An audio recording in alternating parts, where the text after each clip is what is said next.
You are listening to DC On Screen. Sipping my completely guilt-free Dr. Pepper. I am drinking, and they are not sponsors of this show, Clear American, sweetened mandarin orange, flavored sparkling water beverage. Oh, I am excited, though. I did order right before we recorded. Knockoff guilt-free Mountain Dew. Ooh. Starry Night or some shit, whatever the hell it is. Okay. But importantly, zero sugar, caffeine-free. So I'm in the game, baby. And then the other one was the A&W cream soda, which has a zero sugar variant and caffeine-free. So yes. Merry motherfucking Christmas. Yeah. Love some cream soda, man. I'm excited. I haven't had cream soda in a while, too. It's a whole new world. Yeah, I need to get on the cream soda game.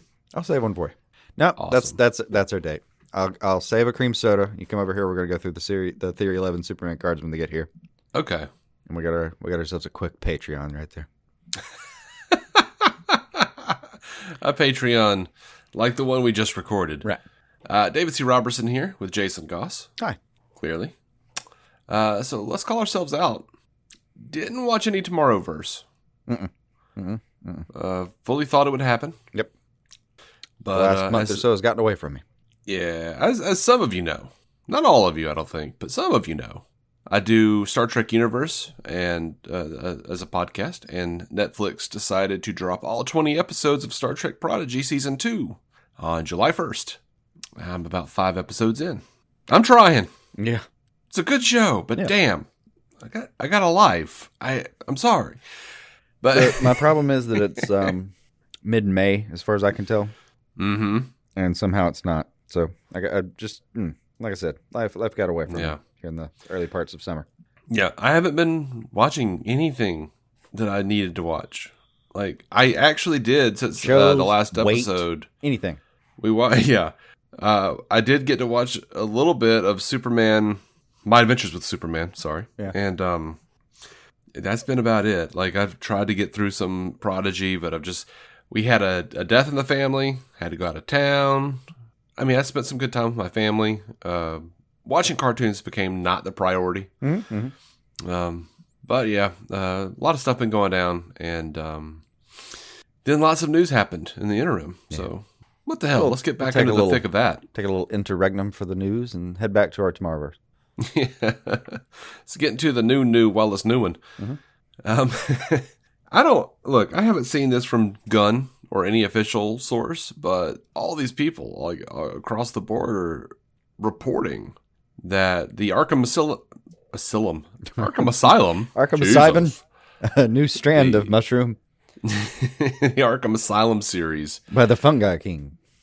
That was originally, I think it was originally GCPD, and then like it was changed to Arkham Asylum, and it was originally in the Matt Reeves Batman universe, but then James Gunn said, Matt Reeves is still working on it, but this is now a DCU show. And they even had a showrunner. At some point, Reeves kind of said the show just sort of, morphed into this other thing. And yeah. The phrasing's all just been like, it's evolving, Yeah, they had Antonio Campos from The Staircase and Christine brought in as showrunner and head writer. Well, it's canceled, they're saying. She gone. It's not happening. Yeah. Now, the reports do say there's a chance that the project, or a project, set in Arkham could be developed at a later date. They've got all the, all the pre-show, pre-gaming, on the shelf. They could play with it. They could play with it, but also they bought probably it, would, so screw it.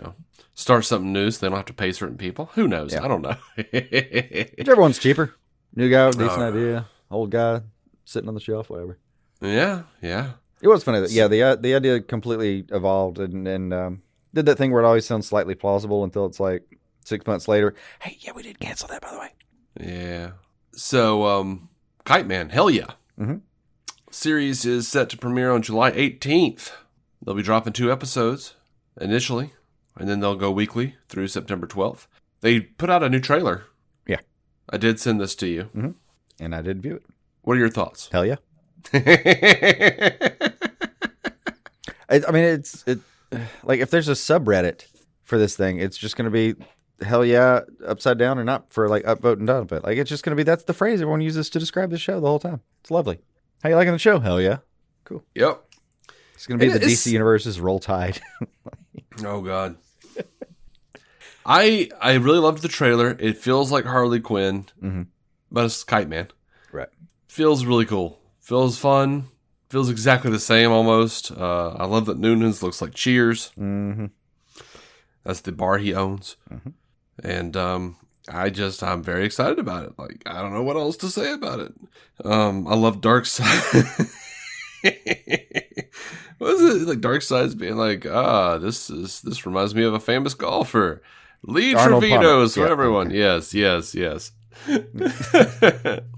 Trevino's for everyone. Yeah, this is a lot of fun. I'm gonna enjoy that part too. Yeah, it does. Nothing in there that was like gonna break ground from the Harley Quinn series, which I'm, excited about as well. Yeah, it looks deeply violent. Yes. Beautiful.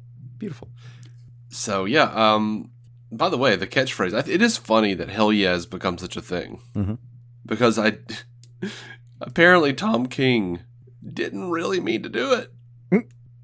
So back in 2016 when he was doing Batman, he said I had a running joke on Twitter where I would respond to stuff I liked by saying hell yeah.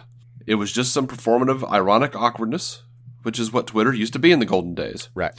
So with no other ideas, I wrote 14.7, add Kite Man. Who says Kite Man? Mm-hmm. Hell yeah. Like he likes his name and legacy so much, he responds to himself. I'm Kite Man, and that's super. Fully aware that this was too absurd to publish. I submitted it while I tried to think of something else. Then I forgot about it, because I was on double ship Batman, and there were so many deadlines. So, to recap, he was so tired, he wrote something he felt ridiculous about, buried it for a while, even in his own subconscious, and out of desperation pulled it back up again, threw it back out there, and we all agree that it's fantastic. Something like that, yeah. I'm on board. He's like, yeah, here's some filler. Yeah. I'll get back to that when I come up with something better. Wait, what? You published that? Yeah. Jesus Christ. But now there's an literally... old story about a guy going to, what's his name? Isaac Newton, looking for guidance on a theory he'd been working on for 10 years. And when he finally described it, apparently Newton, like, the bell went off and he went, oh, yeah, I solved that like a few years ago. And then tried to shuffle around his desk and couldn't even find it. He had solved this problem the guy had been working on for a decade, accidentally, and didn't even care to keep it. Yeah. Well, it's probably and not thus like we have I didn't hell care to keep it. Yeah. For him, it was a fleeting thought. Now, that could be genius, or it could be the Mercury.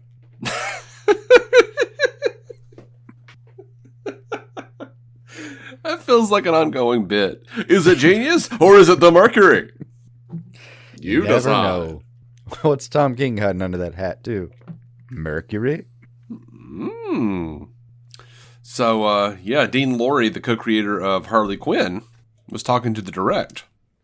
And mostly about, what the timetable was for when we could look forward to seeing Harley Quinn Season 5. He says, I know it's before the end of the year.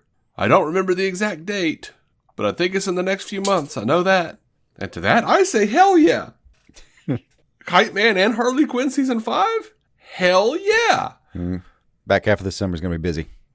Yes. Why you got to put it like that? Oh, no, I was excited. That was me being excited. Don't remind me it's going to be busy. Yeah. I just want to enjoy the thing. Oh, yeah. It's going to be good. I mean, even late July is going to be... I'll be glued to things. I mean, we're going to get Deadpool, and I get Futurama back for a second, and then I guess Kite Man's going to sneak right back in there. Mm-hmm. Exciting times. I don't remember what it was, but the other day I was sitting on the couch, and my wife was just like walking around in the background doing Bane's voice. Just going, blah. Just I don't know what she was saying. I don't remember what she was saying, but he was just making coffee on the new device set aside just for the coffee. She was just doing something in the background and talking to herself, but she was doing it in Bane's voice. Like, yes, I will pick this up and do that. I'm like, are you doing Bane? I guess. Why? I don't know. And her response was something along the lines of, I was born in the darkness. She's in there just doing dishes as Baron. I was born in the suds. Yeah. You escaped the dishwasher. Oh, God. Dishwasher pods cause stomach leakage. Mm-hmm. But the Batman Cape Crusader is coming soon. August 1st, I think. Mm-hmm. Yeah, August 1st on Prime. I'm so stoked about that. Bruce Timm was talking about it. Says, Batman is so early in his career that in the first episode, he's still an urban myth. It's not year 1. It's more like week 2. Nice. That was kind of exciting. Auspicious start. He says, I wanted to make him kind of weird and spooky. If you're stuck in a room with Batman, whether you're Gordon or Barbara or Renee Montoya, you don't feel comfortable. You're kind of like, what is this guy? What's this all about? Yeah. He also says he weaponized Alfred. He's not Batman's surrogate father anymore. He's a guy that's going to enable him to fight crime. That's how focused Bruce is. It's a weird take on him, but it's something I don't think we've seen before. I don't know what that means. I know it's Fat Alfred. It is Fat Alfred, like from the old days. That is from the old comics. Yeah. It is, yeah. Yeah. I mean, we've seen him be, an aide and very hands-on, but never manipulated into that, really. Usually he's a mentor even there. Mm-hmm. Damn you, Tim, what are you up to this time? I know, but you know what? Every decision that he's given me so far, every description he's given me, I've gone, oh, that sounds cool. Mm-hmm. I wouldn't have thought of that. Yeah. I mean, he's definitely not just going straight back to the old, the old well. I mean, it's... Yeah. They put out a trailer. I sent you the trailer. You did? You did. Last episode, I said I thought Hamish, whatever his name is, Linklater, sounded like absolute garbage as Batman. Sounded like trash. This trailer, completely on board. I think he has a good sound, a creepy delivery that really feels like Golden Age Batman. Like, he sold it. Yeah. Like, maybe it was just like he was just reading names, and I was like, this sounds awful. But then, like, actually hearing him doing the acting as Batman and doing the thing. And a badass one at that. Yeah, I was like, shit. Okay. All right. Yeah. Yeah. All right. Got that little bat chill up your spine. Yeah. Yeah. And then, like, the mops are going like, this guy's an itch that needs to be scratched. I was like, shit, yeah. Yeah.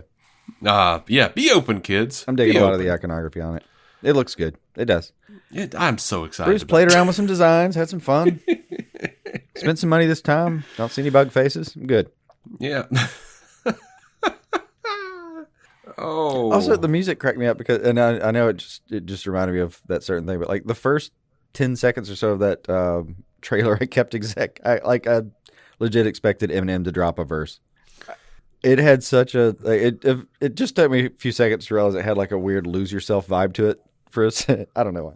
Yeah, I don't remember what the maybe his Eminem song Rain Man, but yeah, I can see that because they had kind of the beat, but like it also started off with like that song started off with like an old like 30s 40s like I turned to the song to be something, Yeah. So like that kind of triggered me on that too. Like I can see that, but yeah, I loved it. I loved like the old like newscaster, like, what are we gonna do about this guy? Well, he's breaking the law, isn't he? Yeah. Like, this is yeah. I want, this is like the Batman version of what I've wanted to do myself. Like, I would love to be in charge of a Superman series that just straight up goes back to Fleischer and is very much like almost a Bruce Timm style, which was, very heavily inspired by Alex Toth, which was inspired by Fleischer, so circular. Yeah. But yeah, I would love to go back to those old like the old box and tube robots and I wouldn't mind. I like that old Art Deco style. That old imagery is just fun. I'll tell you the trailer itself is, I mean, I don't know. I'm looking forward to it enough that, and it's so close. I don't even have to wait that long. But I like that trailer enough that I think I'm even going to forgive the ears. I think I'm going to be that into the show. I'm going to get over the ears. The years? Ears. Oh, ears. Yeah. What's wrong with the ears? They're just too big? I always hate long ears. Oh. Yeah, but they're like long-ass golden age ears. I'm aware of their significance and value and history. It doesn't mean that I like them. their significance and value. And I hate them. Yeah, I think there's a place in my heart for all. Like I really do. Like I like the short ears. Those are usually, well, I say that, but I also like when I look at Batman, I always go like, what ears would I have the most fun drawing? I can see that. I have fun drawing longish ears, but at a certain point it gets unruly. Yeah. But then again, if you go a little further than unruly, you start getting Kelly Jones, and that's some of my favorite Batman. Whereas like the ears are longer than his fucking body. Yeah. Starts reminding me of like Max cartoons at some point. Which I am not upset with anything that looks like the Max. Yeah, I know.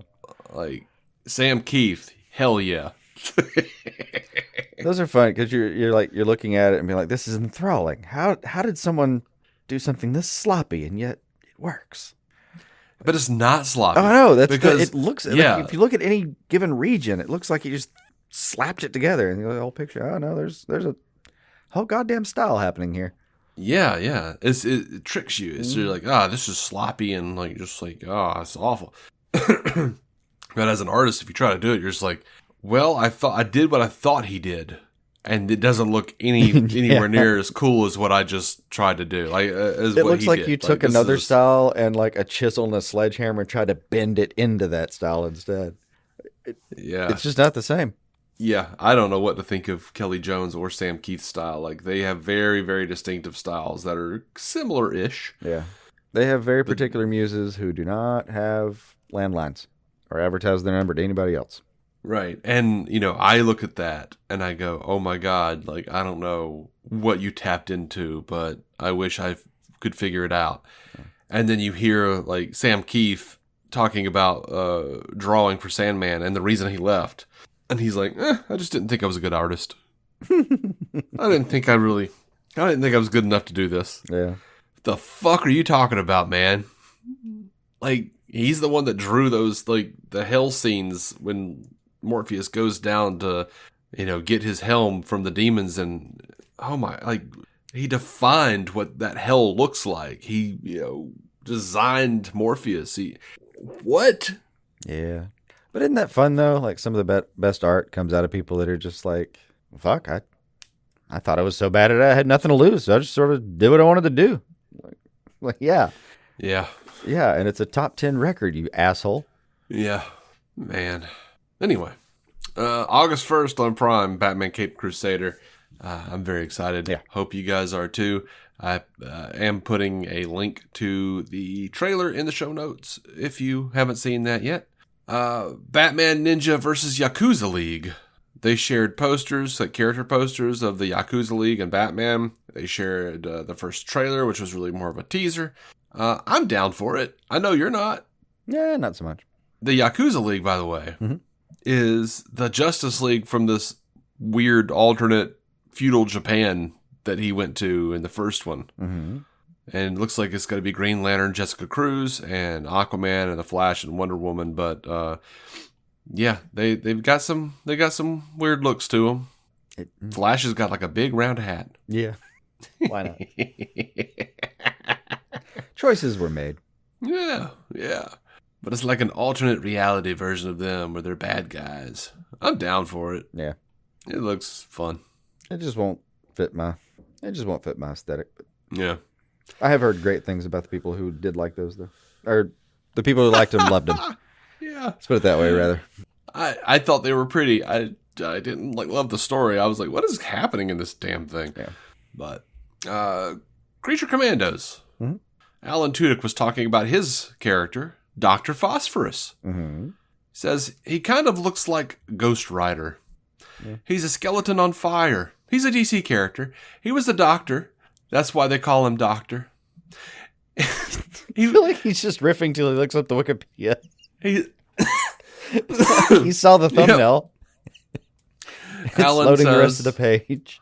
Alan says, he was an obstetrician. No, he wasn't. He was... I don't know what the comics say, so I don't want to say what his origin story is because it is covered in the series, the animated series. It's very good. It's a group of villains, and it's like... well, how the hell do all of these people fit together?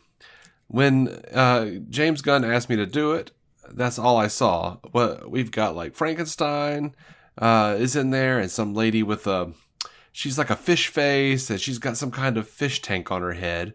It was like, how do all...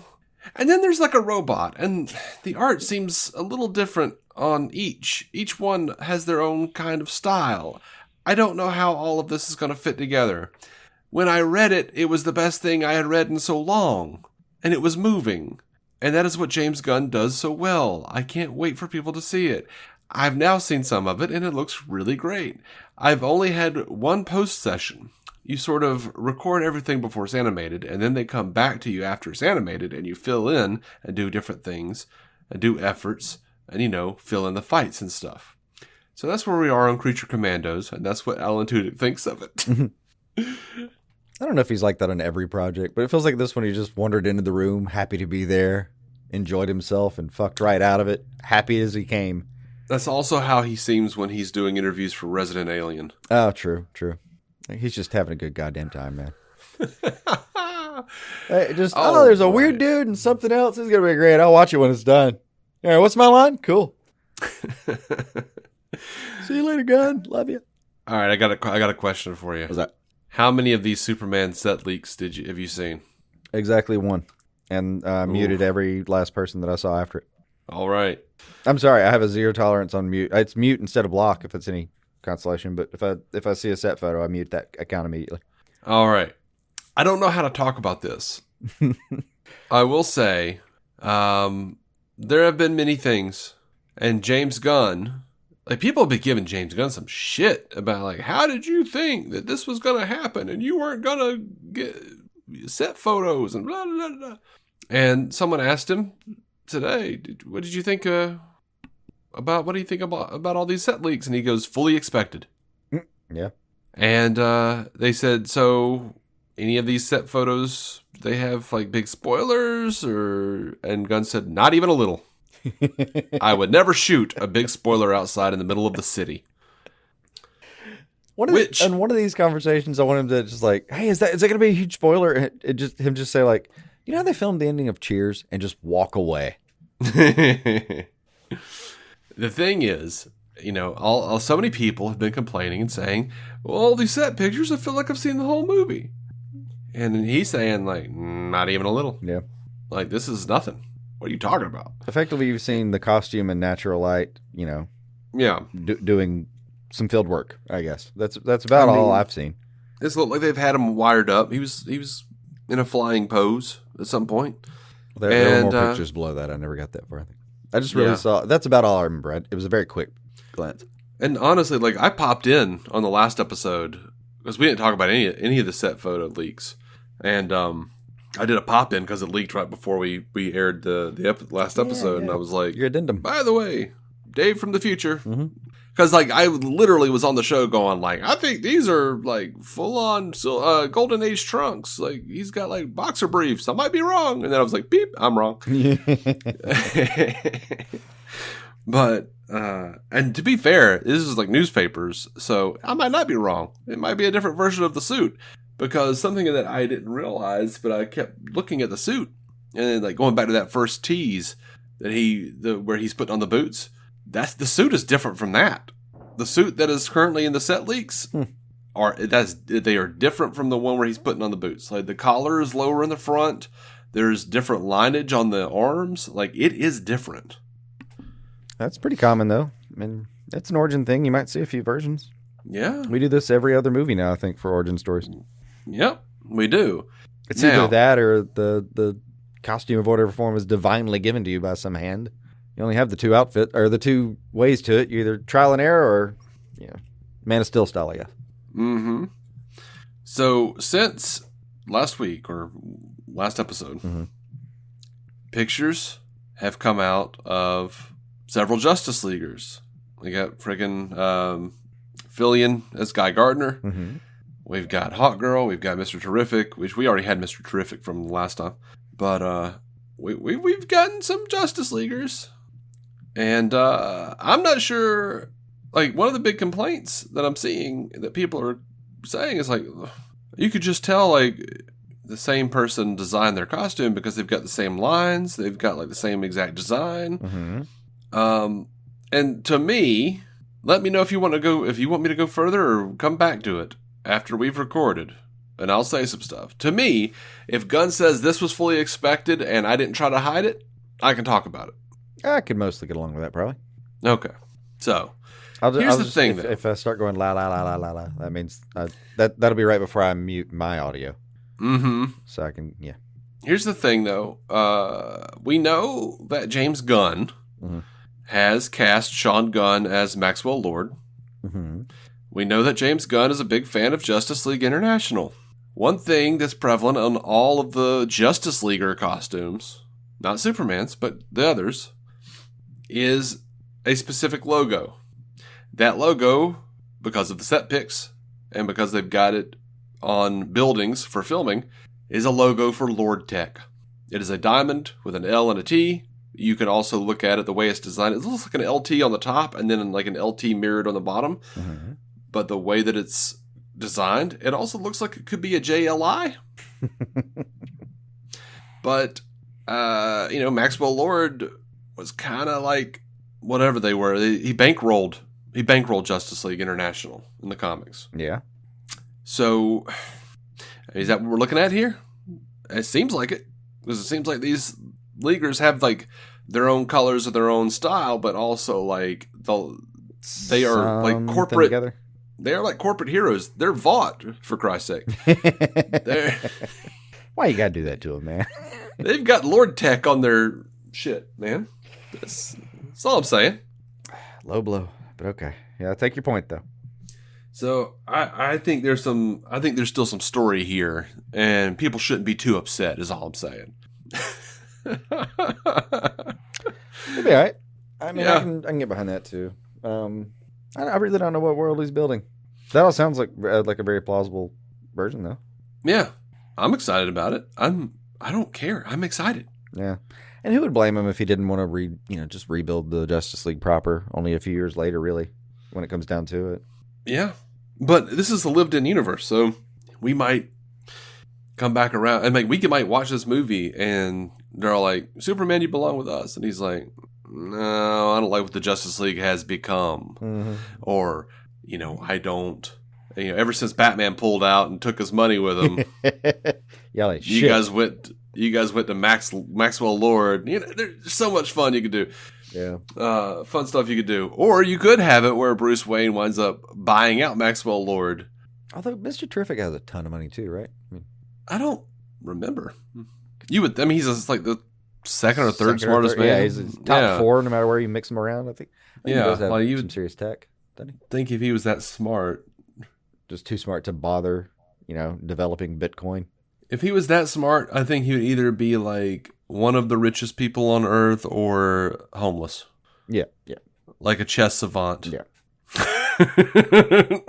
Who just like sits outside of LexCorp and waits for Lex to come down to play him for their daily chess game. I just want the story of one of those guys who's so smart that he realizes that the only thing he could possibly do is destroy the world if he ever outed himself. Mm-hmm. So he just works in a soup kitchen. Just works in a soup kitchen. That's it. Yeah. Buys his groceries, plays chess occasionally at the park, and wins in like 2 seconds, goes home. Yeah. Like being homeless and playing chess is his like very concerted effort to not destroy rule the world humanity. Yeah. Like I like that. That's his version of not picking up the cigarettes. Yeah. He's like, nope, I know what'll happen. Yeah. So Christopher Reeve's son is going to be in this movie. He is a real life journalist and ABC News correspondent, and he is playing a television reporter in Superman, which is going to be distracting because he looks just like his dad. I have to look it up now. Yeah, I was just going to look it up while you were. Will Reeve is who you're looking for.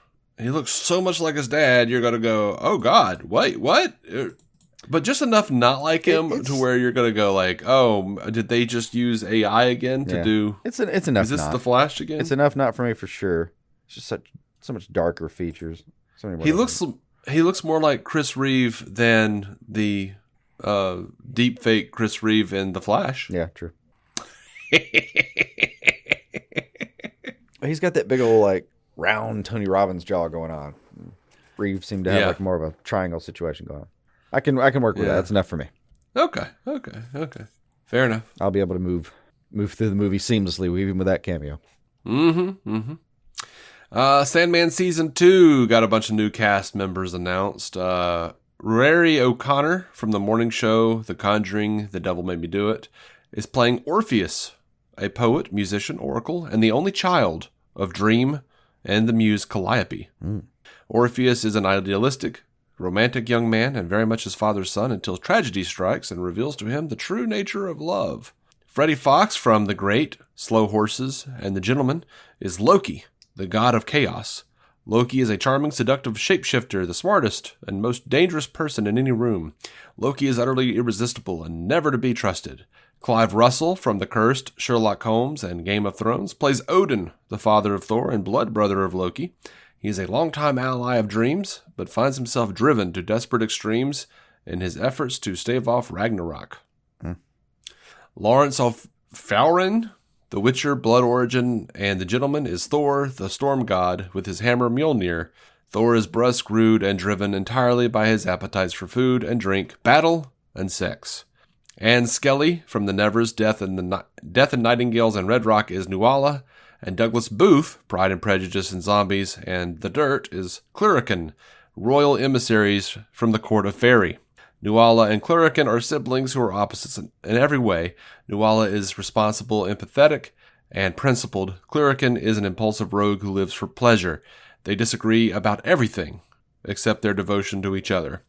Jack Gleason from Game of Thrones and Sex Education plays Puck, a malevolent hobgoblin who serves as the royal jester to King Alberon of Fairy.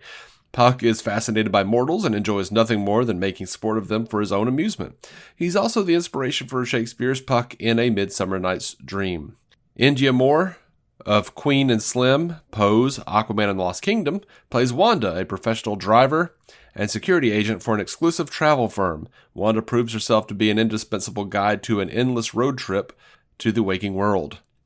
And finally, Steve Coogan of Alan Partridge and The Trip is the voice of Barnabas, the canine companion of the Endless's prodigal brother. Barnabas is loyal and loving, but an outspoken cynic, meaning he's both man's best friend and man's sharpest critic. That last part's going to be lovely. Yeah. He is. These characters are pulled from the Sandman collection's Seasons of the Mist and Brief Lives, and they bring more magic and nightmares to the dreaming. Each of these characters is as powerful as Dream, nearly as clever, and far more ruthless, says showrunner Alan Heinberg. Together they will ensnare Dream in a web of palace intrigue, glamour, demon battles, and spider sex, none of which Dream is prepared for, all of which transform him into a far more dangerous Dream of the Endless. Spiders aren't even prepared for spider sex. It kills half of them. Like a huge amount of spider species, I thought, where it kills the male or something afterwards. So the new cast announcements alone, thanks largely to some curious Wikipediaing and the absolutely fantastic Audible series, I know enough to know about half of what that casting means as far as what stories I might be headed for. And those are deeply exciting. Yeah. I don't even know about the other half. And I can only trust that will be fucking amazing as well. Yeah. That's a weighty list, though. It is. This is going to be a dense second season. Yeah, it will. Alrighty. So, Andy Serkis was talking to Popverse, apparently. Says, basically, I know nothing about the Batman Part 2 other than that I've just found out that we're probably likely to be starting filming early next year. Therefore, if you do the math, it'll be a year and a half after that. I know that Matt is working really hard on the script. Matt Reeves being Matt Reeves, the extraordinary filmmaker that he is. I can only assume that it's going to be another brilliant script because I thought what he did with that first film was pretty amazing. I loved working with Rob Pattinson, and I really look forward to playing Alfred once more. You know, not to be a naysayer, I don't think it's canceled or anything, but hearing all these people talking about, oh, I know that this is going to be a great script when Matt finishes it, starting to feel like centuries of Christians talking about how great it's going to be when Jesus comes back. I get it. Yeah. I'm starting to get a little impatient myself. But we've got the Penguin, and the Penguin is coming. Something tangible in the meantime. It also got held up due to writer strikes, and the Batman took so long to come out because it got held up by COVID. Yeah. So we're okay. We're all right. In retrospect, we'll look at that whole period as a pretty hardship-stricken series of productions. Yeah. But you know what? I would rather Matt Reeves take his time and get it right. I think it was worth it the first go-around to not rush that. Yeah. I dug it. Alrighty. Another film I go back and watch. I think I've watched it once, and I did that in 2 parts since then. But you don't have to watch something every week to love it.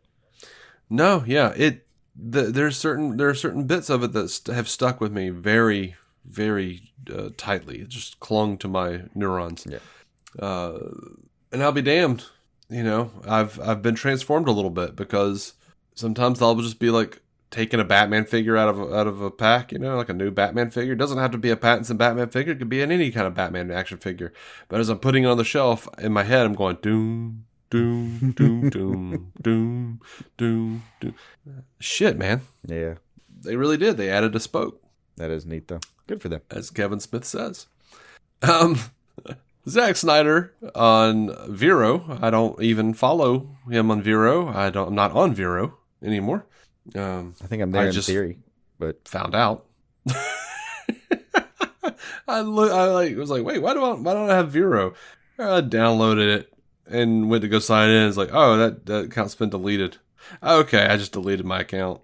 I seem to remember doing that now. I was just like, what good are you? One more social media that I don't pay attention to. I guess I am still there. Okay. Yeah. But yeah, Zack Snyder posted a picture of Nightmare Batman and said, want to see ZSJL on the big screen? Stay tuned for a date. Yeah. So I've seen some people being really excited about this. It worked. It's coming back. Where's theatrical release? Wide theatrical? No, it's not. It's not going to be a wide theatrical release. No. He said a date. Mm-hmm. There will be a single date. It will be in LA.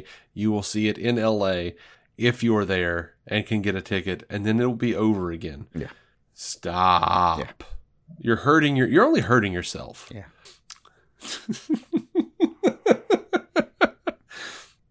And speaking of that, and I will send this to you instead of just making you go to the show notes. Mm-hmm. Or I'll try to send it to you. It's not going to let me. You sons of bitches. Bastards. Yeah, go to the show notes. Go all the way down to the last story, Jason. Mm-hmm. It's for DCOS 725. The Arrowverse wanted to suit Diggle up in a Green Lantern-inspired costume, but DC would not let them. Guggenheim was talking about this in his Legal Dispatch newsletter. He says, unfortunately, we never got the approval to go full Green Lantern with Diggle, but we were always trying to push the envelope as much as possible. For example, check out the proposed Season 8 costume for Dig that we weren't able to slip past the powers that be. We actually shared two. He shared two, one very Green Lantern-inspired jacket and a second that he called more subtle. Still pretty damn identifiable, and it looks fantastic. And I hate DC, and I don't understand why they won't let them do cool shit on the TV shows. Yeah, that would have worked. Either one of those would have worked for me. Yeah, and they were going to change his name to Green Spartan. Just one more step towards Green Lantern. Yeah, that would have been sweet. Yeah. Did you get to, it was a different thing. Did you get to listen to all that Guggenheim interview with about that recently? Or about the Arrowverse? No, I didn't get to listen to Guggenheim's interview. You sent me something. Where was that? What was the name of the podcast? It's about showrunners. It was like a showrunners podcast. Yeah, out of respect, since I'm going to quote him, I feel or quote the podcast. Well, sure. Like I should find it. The Showrunner Whisperer. Is that what it was called? The Showrunner Whisperer is the podcast. Okay. Yeah. It looks cool. Relatively new. It was like the 8th episode, but it's part of a 2-parter with Guggenheim right now. But neat. That part was neat. There were a couple of parts that I thought were interesting. He did talk about apparently Pedowitz set him down, him and Berlanti, shortly after they got the Arrow green light, and kind of said, yeah, good. Yeah, it sounds like a good plan. Hope it works, because CW is not going to make it if the show doesn't work. Yeah. You did send me that. Which was news to me for sure. But yeah, apparently Pedowitz low-key told him, no, for real, if this show doesn't work, we're going to put a lot of effort into it, I guess. And the CW overall may have to sell off if it doesn't. But clearly took off. Got a lot of wind under their sails there. It was a neat interview, though. He talks about like that and how that was kind of scary, but he said he was kind of a put your head down and work kind of guy. Like just go to the next episode, go to the next episode. So it didn't scare him as much as it maybe should have, I guess, is what I think he said, something like that. That part was cool. I did hear him. I liked hearing him talk about trying to recruit for the crossovers. How there are really cool logistics in there about how he talks about how like they had to build in more dark days, filming wise for actors to be able to get from set to set, and like how just like over the series of crossovers they learned more and more about where they were killing themselves and everybody else. With the planning and how that got had to learn some lessons there, but. That part was cool. They were also talking about, he was just talking about even negotiating with all these guest stars. He said it was like 15 cameos or something he'd count. He had like a spreadsheet, yeses, nos, the amounts he was going to have to be able to offer everybody, and how he kind of apparently went to everybody with like a flat rate idea. Like, no, if we raise it, we got to raise it across the board. It's not fair. A whole background of his negotiations that I liked hearing about, but also specifically he talked about like the finale on on Infinite. Yeah. Where it feels like, I'm sure that was our takeaway too, is, man, it felt small. And apparently that's the backstory is he said, man, that was not, we had 2 days. It's not like we just ran out of money. Like the internet kind of said like, oh, they just ran out of steam or money. It was, no, we had 2 days to film that. And the weather had been very kind. And that day it bit us in the ass. So apparently they just couldn't match any footage from day 1 to 2 at all. Had to overextend on day 2 and do a couple of backups, but just day 1 was completely lost. So that's where all the scope went in his mind. Like there was a plan for it. Wow. He just couldn't actually get it on screen. It just he said something about like that's one of the things that still haunts him is he wish he could have gotten that part differently, but sometimes it just doesn't work out. It was a neat backstory. Yeah, it sucks. That is cool. Yeah. So I was like, why didn't I remember this? And put it in the show notes. Why didn't I get into this? And I just found out because I followed the link you sent me and it froze my computer.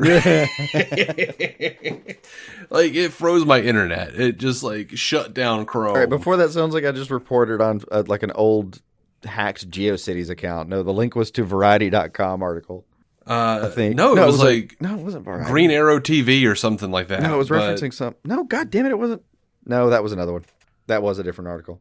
Yeah, that may have just shut down your computer. It may have been a GeoCities, but the podcast is real. Yeah, the podcast. And I did listen to the actual thing. I just followed it to the article you sent me. I was like, why didn't I put this in? And then I was like, oh, I can't move anything. And it's over. I can't even read the rest of the article. Like as he's talking, like I can't. I did read that article, and all that mentioned is that it just reads as saved the CW, the show. But thank you for bringing that to our attention and my attention. That does sound cool. No problem. And I will say a lot of times, that was part. You will send one of 2. If there's another 2, I'll give you an update. Or if there's something interesting too. You send me stuff sometimes, and I see it when I'm half asleep and I've just woken up because I check my phone and go like, "What the hell is this?" And but no, I do remember like, oh, okay, that's what happened. I was like, oh, I remember this site. Oh no! Oh, the Great Freezing. I remember this. Shite. I was like, I hope it doesn't freeze every part of the internet like us being on Skype. Mm-hmm. But it didn't. It just crashed Chrome. So good boy. Anyway, act like it's hard to crash Chrome. Got. Ooh, that's all I've got, my friend. Yeah, it is. It is pretty easy to crash Chrome. Well, it's because Chrome wants to make like 14 copies of itself in the background processes. Mm-hmm. Why, Chrome? Yeah. Why? Like, hey, Chrome, you remember when I was like, man, I wish Firefox would act like Chrome. Yeah. And now you have become Firefox. Mm-hmm. You son of a bitch. So help me, I'll use Edge. You watch your ass. I ain't afraid. Motherfucker's got Copilot now, and I pay for Microsoft Office. I'm getting stuff out of it. Oh God, that was my last story. That'll do for now. Yeah. Say Tomorrowverse unless something just like cracks off. Oh sure.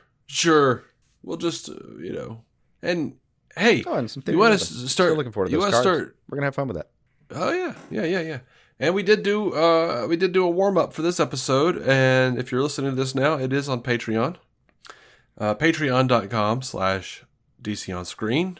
$5 patrons get the extra episodes. $1 patrons get the every normal episode, but with no ads. So that's not the worst thing ever. I hate ads. And yeah, and you can even go and join the Patreon for free.